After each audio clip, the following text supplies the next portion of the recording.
The territorial surveyor stood at the base of a sandstone cliff, looked up at the woman hauling lumber up a rope ladder, and told her she was building the most dangerous dwelling he'd seen in 15 years of frontier work.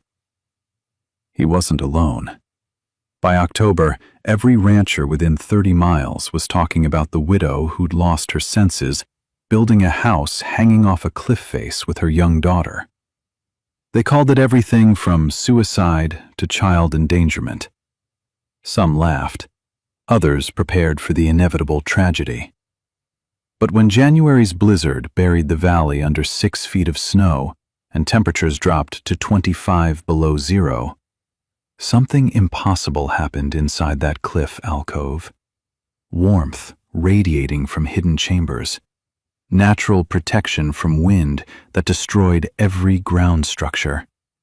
And secrets that would change everything the territory thought it knew about survival and the land itself. Today, you'll understand why the most mocked dwelling became the most studied structure in Utah territory, and how a shelter everyone dismissed as madness saved lives through both its position and what lay hidden within its walls. Catherine Ross stood at the base of a towering sandstone cliff in September 1888, holding her daughter's hand and looking up at the natural alcove her husband had shown her 3 years earlier, before the fever took him and left her with an 8-year-old child, a wagon, and a land deed to 20 acres of what everyone called worthless cliff country. She was 28 years old, educated at a normal school in Boston before marrying a geologist who'd brought her west, and she understood something the ranchers and settlers didn't. Her husband had chosen this land not despite the cliffs, but because of them. Thomas Ross had died in the spring of 1885, burning with fever in a boarding house room, while Catherine held his hand and Emma cried in the corner. His last coherent words were about the cliff, about passages he'd found, about warmth in the stone that defied the season. The doctor had dismissed it as delirium. Catherine had written every word in her notebook, understanding that dying men sometimes see most clearly what they'd spent their lives seeking. For 3 years after, she'd worked as a teacher in Salt Lake City, saving every dollar, studying Thomas's geological surveys at night, teaching Emma to read from her father's notebooks filled with technical drawings and measurements. The land deed sat in a trunk, paid for but unused, waiting until Catherine understood enough to continue what Thomas had started. The alcove was massive, carved by wind and water over millennia, a natural shelter 40 feet deep, 60 feet wide, and 20 feet high at its center, positioned 70 feet above the valley floor. The sandstone overhang created a protective ceiling. The back wall curved inward, offering protection from the elements. And her husband's geological surveys, the notebooks he'd left her, indicated something else. Thermal vents in the rock, ancient passages, chambers that maintained stable temperatures year-round. He'd died before he could explore them fully. Catherine had decided to build where he'd dreamed and discover what he'd only theorized. Her daughter Emma, 8 years old and already accustomed to being different, looked up at the cliff and asked the practical question. "How do we get up there?" Catherine smiled. "We build a ladder. Then we build stairs. Then we build a home." The criticism started before she'd even purchased rope. Frank Dalton, who owned the largest ranch in the valley, came to her boarding room in town and spoke with the blunt concern of a man who'd seen too many frontier deaths. "Mrs. Ross, that cliff is a death trap. One slip and you'll kill yourself and that child. You've got a teaching certificate. Work in town, live like a civilized person." Catherine thanked him for the concern and bought 200 feet of rope, lumber, tools, and pulleys with the last of her savings. Malcolm Chen, the territorial surveyor who'd filed her claim, found her at the cliff base 2 days later. She was rigging a rope ladder, testing knots, preparing to climb. He watched her check each connection with the precision of someone who understood that mistakes had consequences. "You know what you're doing with those knots," he observed. "My husband taught me," Catherine said. "He was particular about rope work, climbing safety. He spent 3 years studying this cliff." Chen looked up at the alcove. "What makes it worth dying for?" Catherine met his eyes. "I'm not planning to die. I'm planning to survive better than anyone in this valley." Chen was quiet for a moment. He was 42, half Chinese, raised in California mining camps where his father had worked as an engineer, and he'd learned that the people most likely to succeed on the frontier were the ones everyone called crazy until proven right. "You'll need help," he said. "I can't pay," Catherine replied. "I'm not asking for pay," Chen said. "I'm asking if you need help." Over the next 8 weeks, Malcolm Chen became a regular presence at the cliff. He helped Catherine rig a pulley system to haul materials up the rope ladder, engineering a counterweight mechanism that allowed her to lift 100-pound loads alone when he wasn't there. He climbed with her to the alcove, inspected its structure, and admitted that the geology was sound. The sandstone overhang had stood for thousands of years and would stand for thousands more. The rock face showed no signs of instability, no cracks suggesting imminent collapse, no water erosion that would weaken the alcove's ceiling. He helped build the first permanent wooden stairs, zigzagging up the cliff face in 3 sections with landings, anchored to the rock with iron bolts drilled deep into solid stone. Each bolt hole required an hour of careful drilling with hand tools, angling into the sandstone at precise depths to ensure maximum holding strength.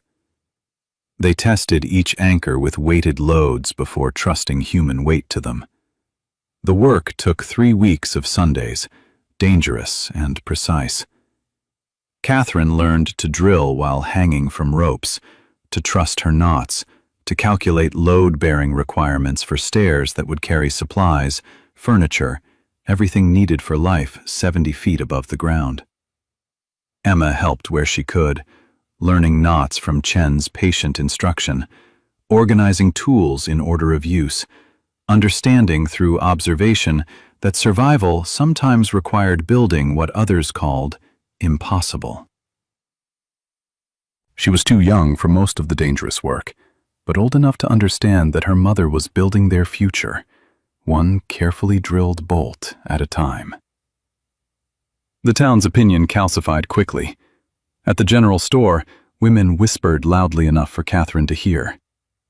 Building on a cliff with a child. Unnatural. If her husband could see this madness, he'd be ashamed. At the land office, men made bets on how long before the wind blew her structure off the rock, or before she fell and orphaned her daughter.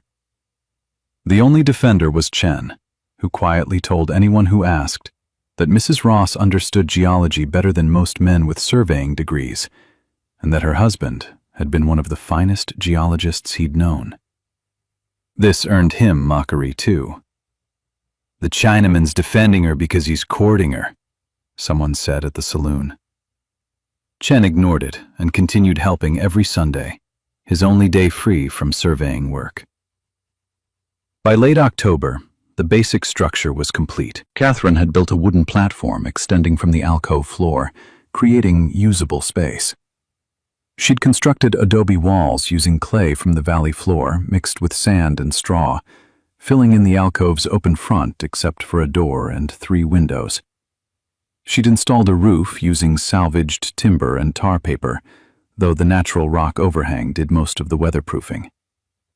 The dwelling had 2 rooms in front, a living area and a sleeping space. But the real secret was in the back. Catherine had found what her husband's notebooks predicted: natural passages extending into the cliff, chambers carved by ancient water, and vents that released warm air year-round.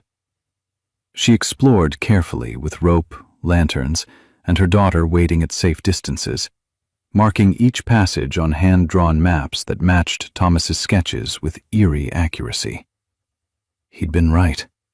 Everything he'd theorized existed exactly where he'd predicted it would be. The main passage led to a large chamber 30 feet into the cliff, where the air was noticeably warmer than outside, where the rock walls radiated gentle heat, and where her husband's notes indicated geothermal activity far below heated the stone. The chamber was roughly circular, 20 feet across, with a ceiling that curved naturally like a dome. The walls were smooth, polished by ancient water that no longer flowed here. The temperature, measured carefully with a thermometer, held steady at 67 degrees, regardless of outside conditions. She tested this over 2 weeks in late October, recording measurements morning and night, watching outside temperatures drop from 60 degrees to 35 degrees, while the chamber never varied more than 2 degrees. The implications were staggering. This wasn't just shelter. It was a natural heating system that required no fuel, no maintenance, no human effort beyond accessing it. Thomas had known. He'd died before he could prove it. But he'd known. She built a door to this chamber and kept it locked. The town didn't need to know about it yet. Emma was the first to understand what the chamber meant. She stood in its warmth in early November, when outside temperatures had dropped to freezing, and asked, "Is this why Papa wanted to build here?" "Yes," Catherine said. "This is why." By December, Catherine and Emma had moved in completely. The front rooms were cozy, heated by a small iron stove that required far less wood than traditional cabins, because the back chambers radiated warmth through the shared walls. The windows captured southern sun. The alcove protected them from wind. The elevated position meant no snow accumulation at their door, no flooding, no ground moisture. Malcolm Chen visited on a Sunday in mid-December, climbing the stairs with a smoked ham as a gift. Catherine made coffee, and they sat at her small table while Emma drew pictures by the window. "How warm does that back chamber stay?" Chen asked quietly. Catherine had been expecting this question. He was an engineer. He understood thermodynamics. "About 65 degrees, she said, year-round." Chen looked at the door to the passage. Geothermal. Yes. He was quiet for a long moment. That's why he bought this land. That's why. Chen smiled slightly.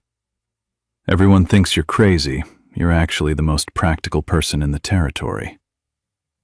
Catherine felt something shift in that moment, something that had been building over weeks of shared work and mutual respect. "Malcolm, why do you help me?" Chen looked at her directly. "Because my father died in a mine collapse when I was 12, and my mother raised me alone in a mining camp where everyone said a Chinese widow couldn't survive. She survived by being smarter than everyone who doubted her. You remind me of her. And because I stopped feeling alone when I started climbing this cliff." Catherine understood what he was carefully not saying directly. The frontier had rules about widows and courtship, about propriety and waiting periods. But it also had a simpler rule. People who survived together sometimes built something more than friendship. "I'm glad you come here," she said. Emma looked up from her drawing and asked with 8-year-old directness, "Mr. Chen, are you going to be my new papa?" Malcolm looked stunned. Catherine felt her face flush. "Emma, that's not... It's complicated," Catherine said. "Why?" Emma asked. "He helps us. He's kind. You smile more when he's here. Papa would like him." Out of the mouths of children came truth that adults spent months dancing around. Malcolm recovered first. "Emma, that would be something your mother and I would need to discuss carefully," he said. "But I'd be honored to be your friend. Is that enough for now?" Emma considered this seriously. "For now," she agreed. The first serious test came in early January 1889. A massive blizzard rolled down from the north, visible for hours as a dark wall advancing across the desert, dropping temperatures to 25 below zero and burying the valley under 6 feet of snow in 3 days. Wind gusts reached 60 miles per hour, strong enough to pick up a grown man, strong enough to tear roofs from buildings not properly secured. The sound was apocalyptic, a constant roar that made conversation impossible even indoors. Every structure in the valley fought for survival. The Dalton Ranch lost 2 outbuildings when wind tore the roofs off, despite being weighted with stones and anchored with iron cables. 3 families in the settlement had to abandon their cabins when chimneys collapsed from ice buildup, or when fires became too dangerous to maintain in the violent wind that created backdrafts down flues. The Morrison family barely escaped when a chimney fire spread to their roof timbers. Everyone who could move sheltered together in the church and the general store, burning furniture when wood supplies ran low, huddling in the center of rooms away from walls that leaked cold through every gap, praying the storm would break before someone froze, or before the buildings themselves failed. Children cried from the cold, despite being wrapped in every blanket families owned. Adults took shifts, staying awake to keep fires burning, to watch for structural failures, to ensure no one in their groups succumbed to the insidious sleep that came with severe cold. It was the kind of storm that killed people, that tested every decision made in preparation, that separated the lucky from the dead. Catherine and Emma sat in their cliff dwelling, completely protected, experiencing the storm as distant drama rather than immediate threat. The alcove blocked the wind entirely, the massive sandstone overhang deflecting gusts that would have torn their structure apart if exposed. They could hear the wind, a constant roar echoing through the valley below, but felt only occasional gentle breezes that found their way into the protected space. Snow fell in thick curtains beyond their platform, visible through the windows, accumulating in deep drifts on the valley floor, but none reached their elevated position. The wind patterns kept their platform swept clear.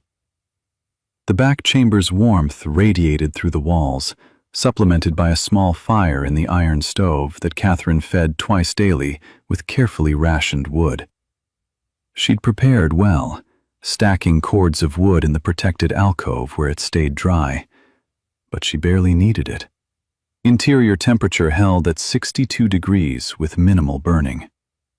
They had food, dried goods purchased in bulk, smoked meat hanging in the coolest part of the front room, and water from melted snow collected in barrels positioned to catch runoff from the alcove ceiling. They had books borrowed from a Salt Lake City library, a luxury Catherine had insisted on despite the cost.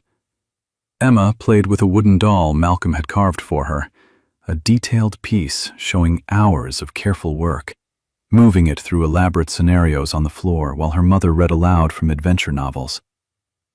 Catherine read her husband's notebooks, studying the passages he'd mapped, the thermal measurements he'd recorded, the geological wonders he'd begun to understand.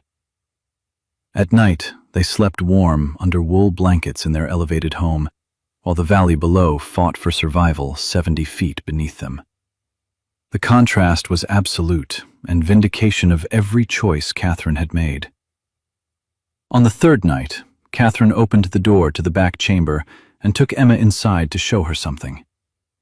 Deep in the passage, in a side chamber she had explored carefully, water seeped from the rock at a steady temperature of 58 degrees. Not hot, but warm enough to never freeze. A reliable water source year-round, independent of snow or rain or drought. "This is what makes this place special," Catherine told her daughter. "The cliff isn't just shelter. It's alive with heat from deep in the earth. It provides what we need." Emma touched the warm stone walls with wonder. "Did Papa know about this?" "He suspected," Catherine said. "He didn't have time to prove it. We're proving it now." The storm broke on January 12th. As people emerged from emergency shelters and assessed damage, word spread about an impossible observation: smoke rising from the cliff dwelling. The widow and child had stayed in the cliff through the worst blizzard in 20 years. Frank Dalton rode out to the cliff base as soon as the snow allowed travel. He called up to Catherine, who appeared on her platform wrapped in a shawl, looking comfortable and rested. "You survived," Dalton called up, clearly surprised. "We're quite well," Catherine replied. "How is the valley?" Dalton explained the damage, the cold, the families who'd nearly frozen despite burning everything they could find for heat. His voice carried confusion and something like respect. "How did you stay warm?" "The cliff provides," Catherine said simply. Dalton rode back to town and told people what he'd seen. The impossible had happened. The cliff dwelling hadn't just survived, it had thrived. By February, curiosity overcame skepticism. Malcolm Chen brought the territorial governor's representative, who was touring to assess storm damage. Catherine showed them the front rooms, explained the passive solar through the windows, the wind protection from the alcove, the minimal heating requirements. And then, because they'd proven themselves trustworthy, she showed them the back chamber. The representative stood in the warm passage, felt the heated stone, understood immediately what it meant. "This is a natural resource," he said quietly. "Geothermal heat, stable temperature year-round." "Mrs. Ross, do you understand the implications?" "My husband did," Catherine said. "That's why he bought this land." "How deep do the passages go?" "We don't know yet," Catherine admitted. "I've explored perhaps 200 feet safely. The passages extend further. There are chambers I haven't reached." The representative looked at Chen. "This needs to be surveyed properly, mapped, documented." Chen nodded. "I've been suggesting that. Catherine has the best claim to this resource, but it should be understood scientifically." Within a week, the territorial government offered Catherine a contract. She would allow Chen to conduct official surveys of the passages in exchange for clear title to all geothermal resources discovered on her land. She agreed. The surveys began in March and continued through spring. Chen and Catherine explored together, with Emma waiting in safe chambers when the passages got technical. They discovered a network of interconnected caves, some with warm air rising from vents, others with water seeping from walls, all maintaining temperatures between 55 and 70 degrees year-round. In one deep chamber, they found evidence of ancient Native American use, charcoal from fires centuries old, proof that others had known this place was special. The relationship between Chen and Catherine evolved through these explorations, built on shared discovery and mutual respect. He taught her surveying techniques. She taught him her husband's geological theories.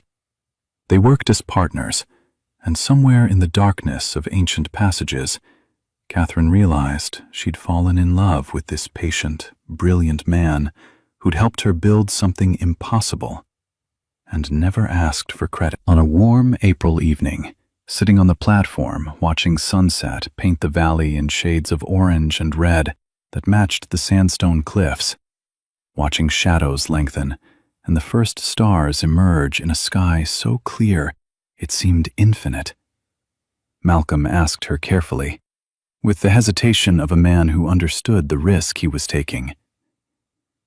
When enough time has passed that people won't judge harshly, would you consider marrying again?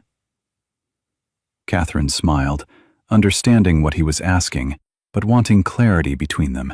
No assumptions, no implications left unspoken. By whose judgment?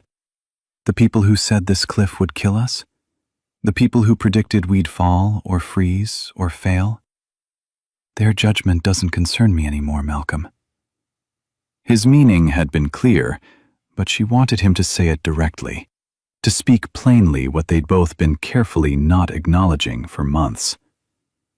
Malcolm took her hand, his engineer's hands calloused from rope work and drilling, warm and steady. Catherine, I'm not asking hypothetically.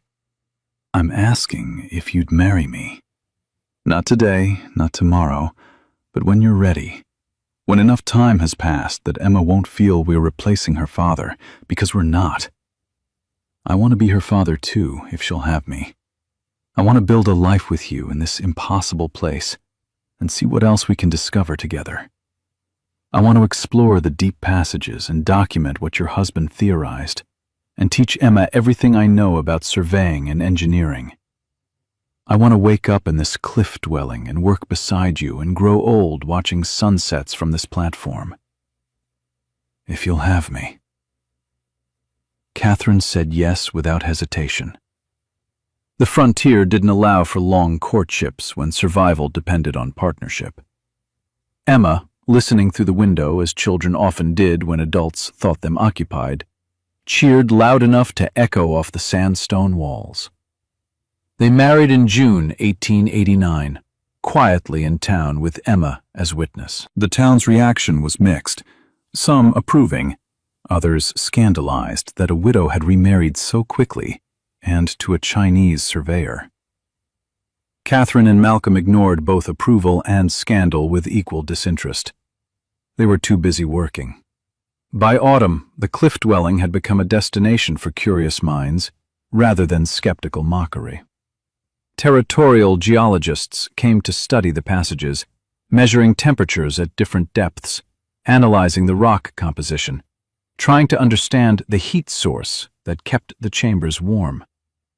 A professor from the University of Utah spent 3 days mapping the ventilation system, discovering that warm air rose through natural chimneys in the rock, while cool air was drawn in through lower passages, creating a self-regulating circulation that required no human intervention. A mining company offered to buy the land for geothermal exploitation, proposing to drill deep wells and extract heat commercially. Catherine refused. This wasn't a resource to be extracted and exhausted, she explained. It was a natural system to be understood and used sustainably.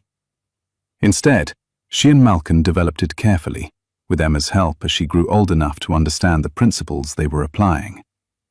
They built a second dwelling in the alcove, connected to the first by a covered walkway, specifically for guests and researchers who wanted to study the geothermal system.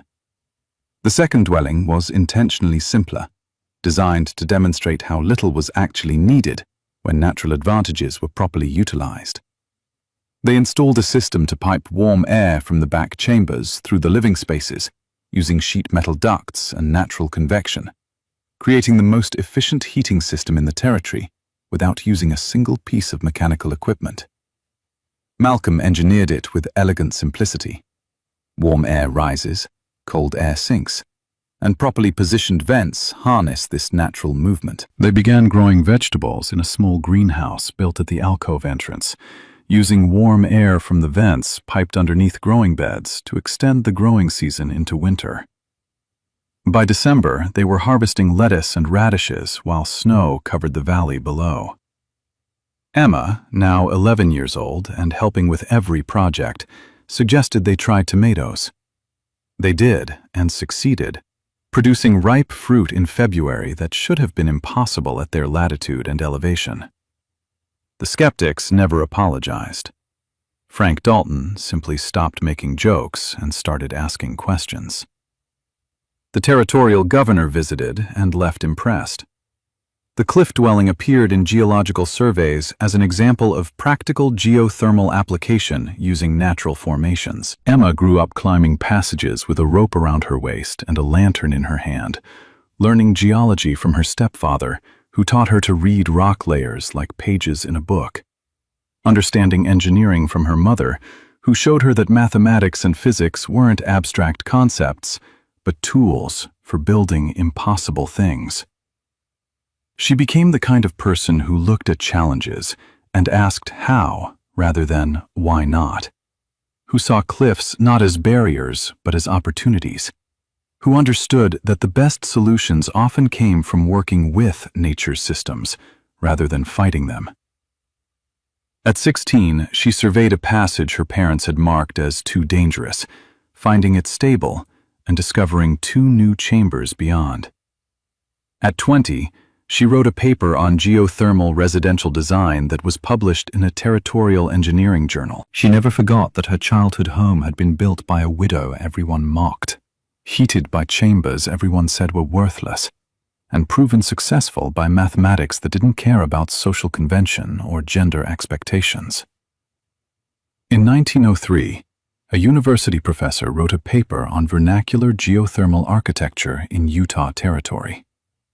He documented the Ross Chen cliff dwelling and 15 other structures built on similar principles over the following years, all influenced by Catherine's original design.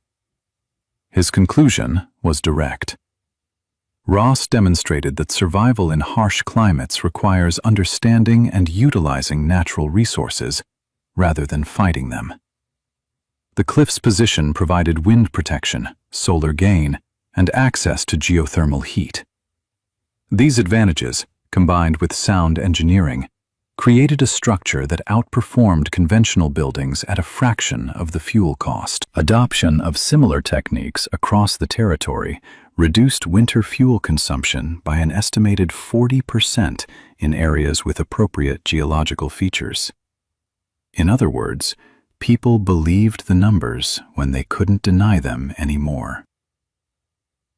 Catherine Ross Chen passed away in 1941 at the age of 81. Her obituary in the territorial newspaper mentioned her teaching background, her family, and her work in geothermal development.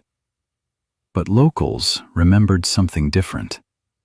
They remembered the year a widow everyone mocked built a home on a cliff that saved her life and changed how people thought about survival in harsh lands. They remembered that she'd trusted science over convention, exploration over fear, and proven that the most mocked idea can become the wisest choice when you understand what lies beneath the surface. She wasn't being reckless. She was being practical. And sometimes, practical means building when no one else dares, discovering what no one else seeks, and proving that the secrets worth finding are the ones everyone else is too afraid to look for. The cliff dwelling stood for another 60 years, eventually incorporated into a national monument celebrating both Native American cliff dwellings and later pioneer innovations. Tour guides tell visitors about the widow who built on the cliff in 1888, but few know the full story. The hidden chambers, the geothermal vents, the passages extending into darkness, and the quiet romance that grew between a widow who trusted geology and a surveyor who trusted her vision. Emma Ross Chen donated her parents' notebooks to the Smithsonian in 1952, along with detailed maps of the passages they'd explored together. The collection includes Catherine's journals, which end with an entry from 1940. We built on the cliff because my husband saw what others missed. The earth gives warmth to those who learn its secrets. We survived by trusting science and each other. We thrived by teaching others to look beneath the surface, to question assumptions, and to understand that the best shelter isn't always the one that looks safest. It's the one that works with the land rather than against it. The greatest discovery wasn't the warm chambers or the water. It was learning that impossible and impractical are different things, and the wisdom to know which is which.